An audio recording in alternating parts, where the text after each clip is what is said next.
Sarah Whitfield, a 34-year-old accountant from Denver, had lived alone for 3 years without a single strange incident, until the first week of March. It started simple, a feeling of being watched. Most people feel that way occasionally, but Sarah felt it every night, specifically from the left corner of her bedroom near the dresser. The first night, she shrugged it off. The second night, she left the lamp on. The third night, her lamp flickered so violently she unplugged it. That's when she started waking up at 3:14 a.m., heart pounding, eyes snapping open with the instinct that someone was standing in the room. At first, she saw nothing, but on the sixth night, she saw it. A tall, dark figure standing in the corner of her room. Not solid, not human, just a long, vertical shadow, with 2 dim, glowing eyes. The moment she gasped, the figure slowly leaned forward, like it was looking directly at her. She screamed and turned the lights on. Instantly gone. She told her coworker the next day, who suggested she set up a camera. So she did. A simple night vision baby monitor facing the corner. On night 7, she reviewed the footage the next morning.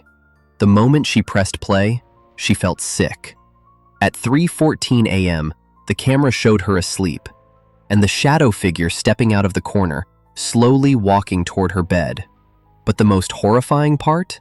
It leaned over her face, hovering inches away, watching her sleep for 6 straight minutes.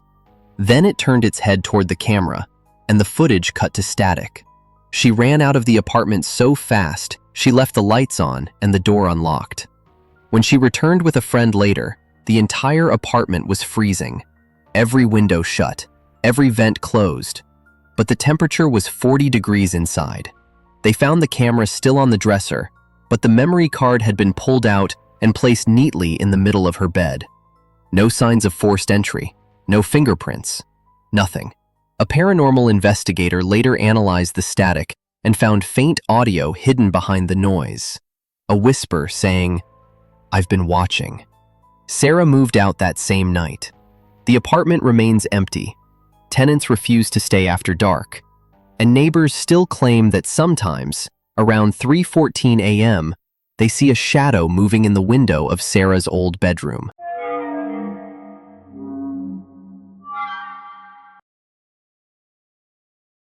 Daniel Brooks, a 41-year-old mechanic from northern Idaho, lived on a quiet rural property overlooking a forest. No neighbors, no traffic, just silence. For years, nothing strange ever happened, until the winter of 2023. It started with a simple habit Daniel never had before. He kept waking up at 2:46 a.m. every night, always at the exact same time. At first, he assumed stress or insomnia, but by the 4th night, he realized something strange. Every time he woke up, the bedroom felt colder than the rest of the house, like someone had opened a window. But all windows were shut. On night 5, he woke up again at 2:46 a.m. But this time, he felt something different. Someone was watching him. The feeling was so strong he couldn't move. His heart pounded. His breath came out in visible mist despite the heater running. He slowly turned his head toward the bedroom window. Just a silhouette of the forest behind the foggy glass. He stared for several seconds, telling himself it was nothing. Then something blinked. 2 dark shapes, like eyes, opened slowly in the reflection of the window. Daniel froze. The eyes were not inside the room. They were outside, staring at him through the glass. He whispered, "What the hell?" And the eyes blinked again, this time closer. He jumped out of bed, flicked the lights on. Nothing. The outside was empty, just snow and trees. He convinced himself it was a dream. But the next night, at 2:46 a.m., it happened again. Except this time, the face was clearer. It wasn't a person. The head was too tall, almost reaching the top of the window. The skin looked pale gray, stretched tight like wet paper. And the eyes were not round. They were long, narrow, like they were carved into the face. When Daniel screamed and turned on the light, the face didn't disappear immediately. It pulled back slowly, as if melting into the darkness behind it. The following morning, Daniel checked the snow outside the window. There were footprints. but not human footprints. They were long, like stretched-out handprints, each with 4 long, finger-like marks pressed deep into the snow, leading from the forest to the side of his house. And then they simply stopped, right under his bedroom window. He took pictures and sent them to a friend. His friend drove over, inspected the prints, and said, "These aren't animal tracks. Something stood here." Night 10 was the worst. Daniel set up a camera facing the window. He wanted proof. He wanted to know he wasn't losing his mind. At exactly 2:46 a.m., he woke to the same cold dread. This time, he didn't look at the window. He looked at the camera on the nightstand. The screen was black. Something was blocking it. He slowly turned toward the window, and what he saw made him freeze in terror. A tall figure stood outside, inches from the glass. Its face was pressed against the window, skin stretched flat, mouth wide open. In a silent scream, it raised its hand, a long, bone-like hand, and dragged its fingers down the glass, leaving long, foggy streaks. Daniel bolted out of the bedroom, grabbed his keys, and drove away barefoot. When he returned the next afternoon with police, the camera was still on the nightstand. The footage showed the bedroom until 2:46 a.m. Then a shadow covered the window. Then a faint whisper. "Daniel." The window fogged over from the outside, as if something enormous was breathing against it. Police found the same strange prints again, fresh ones, leading back into the forest. Daniel moved out 2 days later. The house is still empty, but hikers in the area report something tall standing between the trees, watching. Always watching.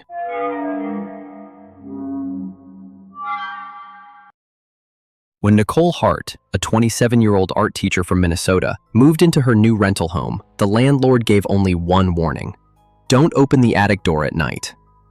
Nicole laughed at the superstition. The house was charming. Creaky floors, old windows, vintage wallpaper. Nothing unusual for an old Midwestern home. But on the second week, she noticed something strange. Every night around 1:19 a.m., she would wake up to a soft creaking sound. Not from outside, not from the hallway. It came from directly above her, the attic. At first, she thought it was rodents. But rodents don't make slow, deliberate footsteps. On night 4, she recorded the audio on her phone. When she replayed it the next morning, she froze. It wasn't footsteps. It sounded like breathing. Slow, heavy, almost human. Worse, after the breathing, there was a faint whisper. "I see you." She confronted the landlord, but he brushed it off. "The house just makes noises. Old wood, you know?" Nicole insisted. "Someone's in the attic." He sighed deeply. "You're not the first tenant to say that." The first visual encounter. On night 7, things escalated. Nicole woke up at 1:19 a.m. again, her usual time. But this time, the breathing was louder. She grabbed her phone flashlight and stepped into the hallway. The attic door was slightly open, just an inch, enough to see darkness behind it. Her heart pounded as she whispered, "Hello? Who's there?" In the silence, the door creaked, opening a little wider, like someone was slowly pushing from the inside. Nicole stumbled backward. Then she saw it, a face peering through the gap. But not a normal face. It was pale, stretched, with hollow eyes that reflected the hallway light. The head was tilted so unnaturally sideways, it nearly touched its own shoulder. She screamed and slammed the attic door shut. When she pressed her ear to it, all she heard was, "Nicole," a breathy whisper, right on the other side. The investigation. The next morning, she called a local paranormal team, desperate for answers. They set up motion sensors, EMF detectors, and a thermal camera. Nothing triggered for hours. But at 1:19 a.m., the attic temperature dropped to 34 degrees Fahrenheit. The thermal camera showed something horrific. A tall figure crouched in the attic corner, its limbs bent backward, its head tilted at a disturbing angle. It was facing the attic door, facing Nicole's bedroom. The team left immediately, refusing to return. The final night. On night 12, Nicole woke to the attic door wide open. The breathing wasn't above her this time. It was in her room. She turned her head slowly. A tall, thin figure crouched beside her bed, its face inches from hers, staring with dead, hollow eyes. Its jaw hung open, trembling like it was trying to form words. Then she heard it. "I've been watching." Nicole ran out of the house barefoot, screaming into the street. She returned with police at sunrise. The attic was empty. No footprints. No signs of forced entry. But the wall beside Nicole's bed had deep scratch marks, 5 long lines carved downward, as if something had been bracing itself while leaning over her. The landlord refused to enter the house again. He sold it to a property company who sealed the attic permanently. Neighbors claimed the new tenants left after 3 nights. And sometimes, at 1:19 a.m., the attic window still creaks open, like something inside is still watching.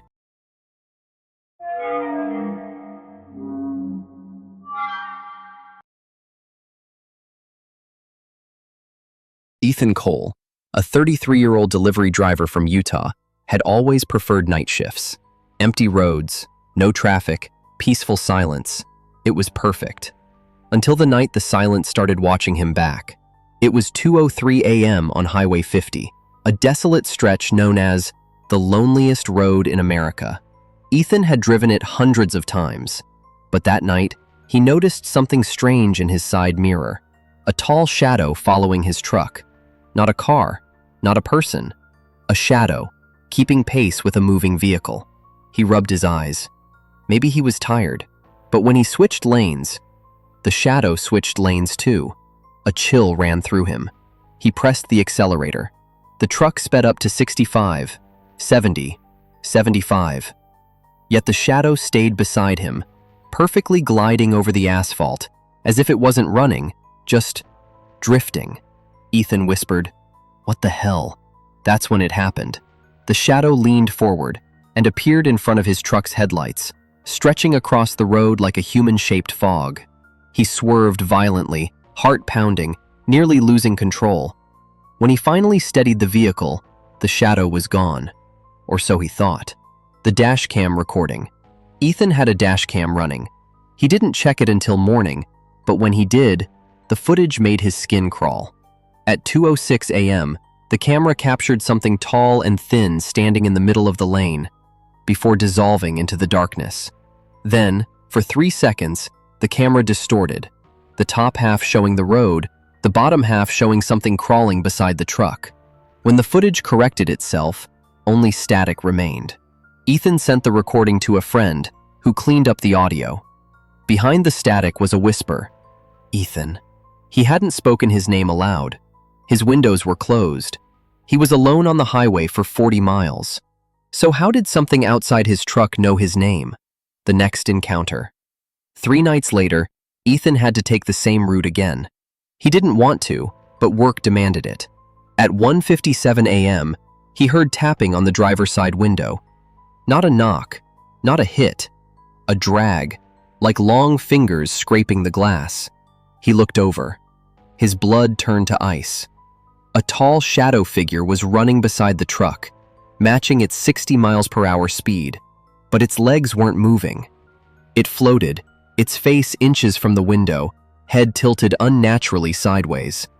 Its mouth opened, wider than any human mouth could open, but no sound came out. Ethan screamed and floored the accelerator. The creature disappeared in a blur of darkness. The final confrontation. At 2:12 a.m., the truck stalled. Dead center of Highway 50. No service, no lights, only moonlit silence. Ethan sat trembling, gripping the wheel. Then he saw it, in the rearview mirror. The same shadow figure, standing behind the truck, growing taller, taller, until its head nearly touched the top of the trailer. It leaned forward, its face nearly touching the glass of the back window. Ethan didn't breathe. Then, tap, tap, tap. 3 slow taps on the back window. He grabbed his phone, jumped out of the truck, and ran down the highway barefoot. A passing vehicle found him half a mile away, shaking, unable to talk. Aftermath. When authorities searched the truck, they found 3 long streaks on the back window, as if fingers had been dragged across it. No prints, no dust, just heat marks, like something hot had touched the glass. Ethan never drove nights again. Locals now warn, if you travel Highway 50 after midnight, don't look in the mirrors. You might see something that's already watching you.